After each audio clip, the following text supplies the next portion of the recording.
Welcome to This Explainer.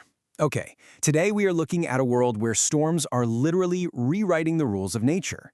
The baseline has shifted, and the environmental antagonists we're dealing with today are terrifyingly unpredictable, incredibly fast, and vastly more destructive.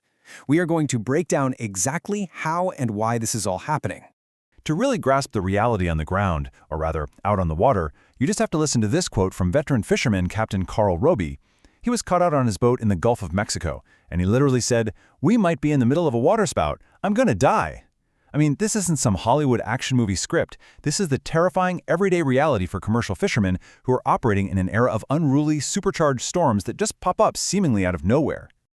Okay, let's dive into this. Here is our map for today. We'll start with the new storm baseline, look at rapid and erratic intensification, explore mutating and migrating cyclones, dive into the breeding ground of extremes, and finally, preparing for the future. It's going to be a global journey from the Gulf of Mexico all the way to the Bering Sea and the Philippines. Starting off with Section 1, the new storm baseline. Let's talk about how the hottest ocean temperatures on record are fundamentally changing the playing field. So, to understand why these storms are behaving so strangely, we have to look at the playing field itself, because it is fundamentally changing. The oceans are currently recording their hottest temperatures ever, and that heat changes absolutely everything. Take a look at this shockingly high water temperature recorded during a recent summer in the Gulf of Mexico, 89.4 degrees Fahrenheit. Basically, bath water. What's incredible here is that these ultra-warm seas act exactly like a loaded gun. Heat is the pure unfiltered fuel for storm formation. When you have water sitting at nearly 90 degrees, it turns the ocean into a literal hotbed, just waiting to detonate into unpredictable danger the second a weather system rolls through. The absolutely crucial point is how this incredible heat actually changes storm behavior. Traditionally, hurricanes in the Gulf form in the south. They move up from the Atlantic or Caribbean with this predictable, slow buildup. You can see them coming. But recently, forecasters tracked systems like Tropical Storm Barry and Nestor, and they completely defied expectations. They formed from weather patterns moving in from the north, and when they hit that 89-degree water, they intensified almost instantly and completely erratically.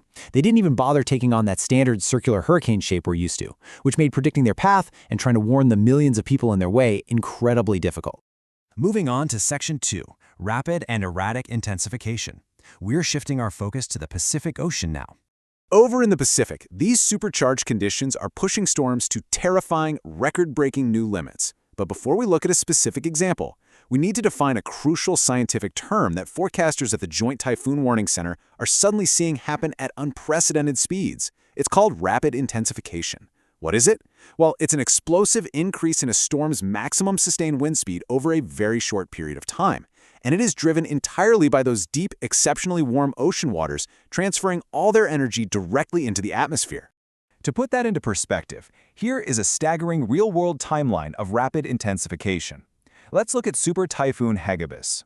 On October 6th, it was a relatively disorganized tropical storm sitting at about 50 knots. Just 24 hours later, it absolutely exploded. It jumped by 100 miles per hour, hitting 150 knots, and then quickly peaked at 165 knots as a Category 5 super typhoon. It completely defied all the initial forecasting models, turning into the most powerful storm of the year anywhere on Earth, virtually overnight. Mind-blowing, right? Now, the impact of that rapid growth was catastrophic. When Hagibis made a direct hit on Tokyo, the storm was a massive 950 miles across. 1/3 of Japan's entire population was advised to evacuate. When you look at these numbers, you realize a terrifying new reality. While those 165-knot winds were devastating, catastrophic flooding is quickly becoming the real killer here. Hagibis dumped a staggering 3 feet of rain in just 24 hours, causing $15 billion in total damage and tragically costing 98 lives. That brings us to Section 3, mutating and migrating cyclones. Because the threat definitely doesn't end when the storm hits land.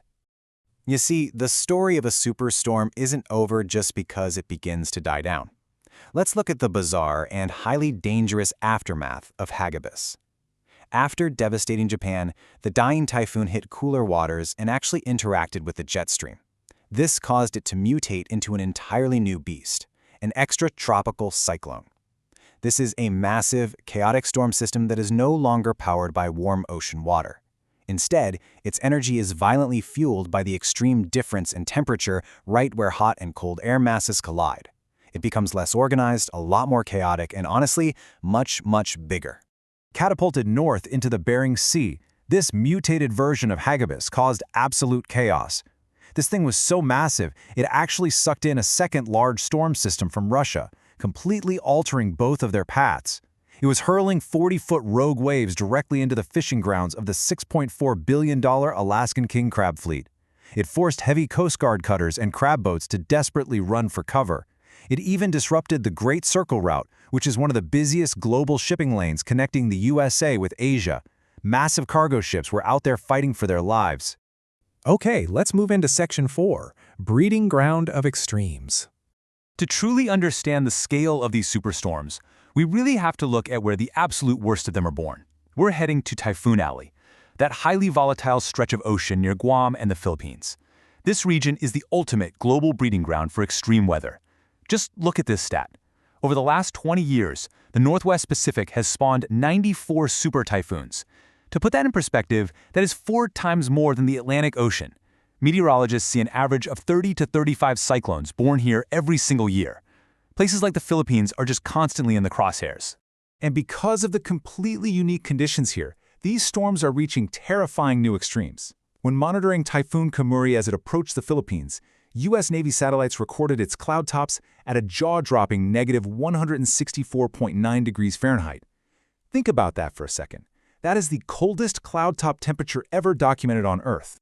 So you might be wondering, how exactly does a storm freeze like that? The science behind it is fascinating. First, you have warm, moist air violently rising from the ocean's surface. Then, as it shoots upward, that air cools and condenses incredibly rapidly. Finally, the updraft inside the typhoon is so powerful that it pushes all this moisture all the way up to the very edge of the Earth's atmosphere, where it just freezes instantly. And this brilliantly illustrates the immense, sheer dormant power inside these systems. It's a visual marker of an absolute monster of a storm. Which brings us to our final section, Section 5, Preparing for the Future. Let's talk about the global domino effect. We've seen the anatomy of these new superstorms, but let's bring the whole narrative together to look at the broader implications. This affects human infrastructure and commerce all around the world. The domino effect of these unruly storms is staggering, and this is exactly why this matters to your daily life and the global economy. In the Gulf of Mexico, sudden storm threats trigger billion-dollar shutdowns of the entire offshore oil grid. Over in the Pacific, mutated storms cause severe delivery delays for global cargo shipping along major arteries. Critical supply lines to Pacific islands like Guam get completely severed. And most tragically, devastating storm surges are repeatedly destroying vulnerable coastal communities. These unruly, rapidly intensifying superstorms are actively defying our historical weather models. They are testing our global defenses right now. So the question is, as our oceans continue to warm, are we ready for a future where the extreme becomes the everyday? That is the absolutely critical question we have to ask ourselves as we face a rapidly shifting climate baseline. Well, that's all for today. Thank you so much for joining me on this explainer. I really hope this helped you structure your understanding of the incredible and frankly terrifying anatomy of the new superstorm. See you next time.